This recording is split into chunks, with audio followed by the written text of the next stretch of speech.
என்ன அப்படின்னா, இப்போ ஒரு சட்டம் வந்து சவுதி அரசாங்கம் வந்து நியமிச்சிருக்குது. யாருக்கிட்ட காசு இருக்குதோ, இப்போ துபாய் வந்து அறிவிச்சிருக்காங்க, 24 லட்சம் ரூபாய் கொண்டா என் நாட்டுடைய குடிமகன் நீ. இங்கே வந்து நீ குடி கூத்தடி நாசமாக போய் என்ன இலை வேணால் போய் பிஸ்னஸ் அவன் சொல்கிறான் 24 லட்ச ரூபா கூட நிரந்தர குடியுரிமை.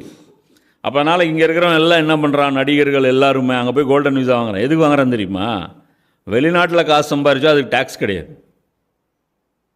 இவங்களாம் எதுக்கு வாங்குறானுங்க? ஷாருக் கானு, மம்முட்டி, இவங்க ரஜினி, இவங்கெல்லாம் அங்கே போய் சம்பளம் வாங்கி அக்ரிமெண்ட்டு போட்டு அங்கே ஒரு 2 சீனு ஷூட்டிங் எடுத்துகிட்டு இந்த படம் துபாயில் எடுக்கப்பட்டதுன்ட்டு வந்துட்டு அந்த டேக்ஸ் இல்லாமல் இங்கே வந்துட்டு வெளிநாட்டிலேருந்து பணம் சம்பாதிச்சோம் அப்படிங்கிறது காமிச்சிக்கிறதுக்காக பிளாக்கை ஒயிட் ஆகிறதுக்கு இது ஒரு வழி. நான் எதுக்காக சொல்ல வந்தேன்னா, சவுதியில் வந்து இப்போ என்ன பண்ணிட்டாங்க,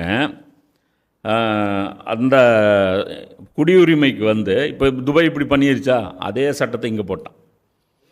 அது அமௌண்ட் எவ்வளோன்னு தெரில, அமௌண்ட்டு கொஞ்சம் ரேட்டு வேல்யூ மாறும், ஏன்னா ஹரம் இல்லை, அப்பயும் ஃபில்ட்ரு பண்ணிடுவானுங்க. முஸ்லீம்கள் யாரும் வரக்கூடாதுன்றவானுங்க, ஏன்னா அது குடியுரிமை வெளிநாட்டு முஸ்லீம் யாரும்.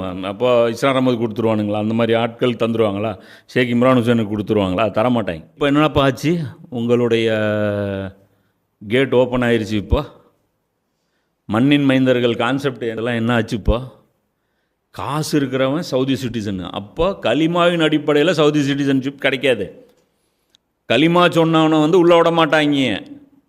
எப்படி? இதெல்லாம் இது சட்டம்.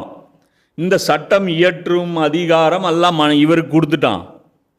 சிட்டிசன்ஷிப் ரசூல்லா சொன்னாங்க, ஒரு முஸ்லீம் அடைக்கலம் கொடுத்தாலும் இனி வந்து அடைக்கலம் இந்த பகுதியில் கொடுக்க முடியும்.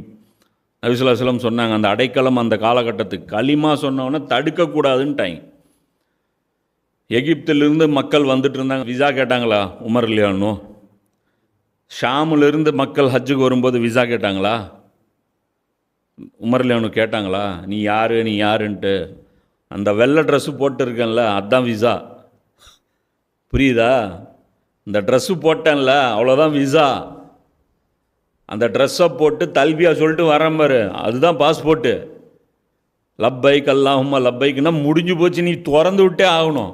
காஃபிர் கூட தடுக்க மாட்டான். அந்த காலத்து அபூஜஹில் கூட தடுக்கலை.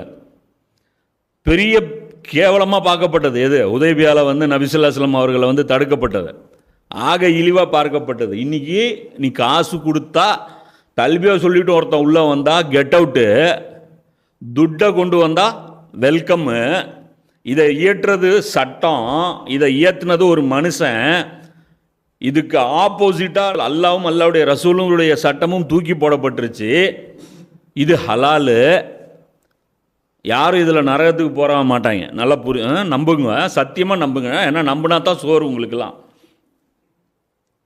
அவனுடைய அத்தாட்சிகளை பொய்யாக்கியவனை விடவோ பெரும் அநியாயக்காரன் யார்? அல்லாஹ் மேலே இட்டு கட்டுறதுன்னா என்ன தெரியுமா? இந்த சவுதியில் இப்போ இன்றைக்கி இயற்றப்பட்ட அந்த சட்டத்துக்கு யாரெல்லாம் அப்ரூவல் கொடுக்குறீங்களோ, வாயை மூடிட்டு இருக்கிறீங்களோ, புரியுதா? இதெல்லாம் அல்லாஹ் மேலே நீங்கள் இட்டு கட்டியதற்கு சமம். ஒத்துக்க மாட்டீங்க, இவங்களும் ஒத்துக்க மாட்டாங்க, தர்கா பிஸ்னஸ் செய்யக்கூடியவர்களும் ஒத்துக்க மாட்டாங்க. ஆனால் மறுமையில் 2 பேரும் ஒத்துக்குவீங்க, பாருங்கள்.